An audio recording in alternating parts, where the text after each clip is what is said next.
Merci de nous rejoindre. Le GSIM qui fait reparler de lui, alors qu'il y a encore quelques semaines, on le croyait totalement affaibli. C'est la preuve qu'on peut parler de l'hydre terroriste. Oui, on peut bien parler d'hydre, parce que comme le monstre de la mythologie grecque, le terrorisme sahélien étend ses tentacules inexorablement. Dans le cas de Boulkessi, c'est comme une sorte d'inversion de la terreur.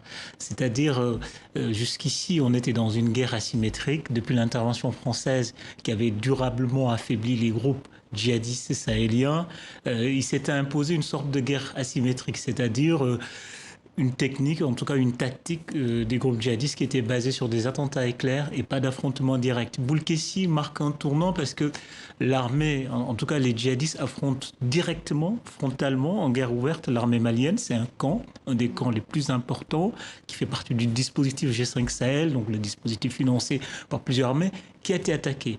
Donc on est dans cette phase qui marque un tournant, et dans le cas de Boulkessi aussi, c'est important de noter que, enfin, deux choses ressortent. Deux choses. La première chose, c'est qu'il y a une forme d'ascendant psychologique des djihadistes dans la zone, depuis qu'il y a une série d'attaques très meurtriers. Deuxième chose, malheureusement, malgré les dénégations, c'est l'affaiblissement structurel des armées maliennes et burkinabé face à la menace terroriste. Mais ce qu'on comprend aussi, c'est que la force d'un groupe comme le GSIM, c'est sa capacité à nouer des alliances avec d'autres groupes terroristes. En fait, c'est la logique stratégique même qui a porté sur les fonds baptismaux le GSIM.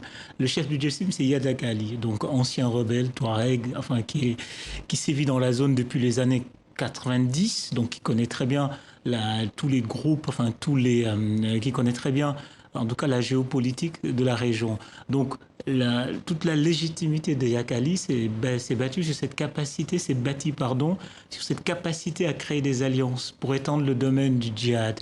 Alors, quand les forces françaises ont acculé dans le nord Mali les troupes djihadistes, il a, grâce à une alliance avec la Katiba du Massina, donc la région centre du Mali, il a réussi à déplacer le front djihadiste dans le centre du Mali.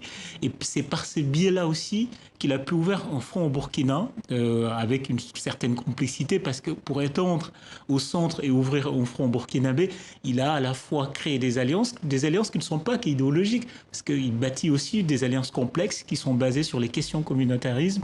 Le GSIM a beaucoup instrumentalisé la question Peul pour pouvoir étendre son front. Il faut quand même noter que dans cette zone-là, il y a deux groupes. Donc le groupe GSIM Al-Qaïda, donc affilié à Al-Qaïda au niveau international.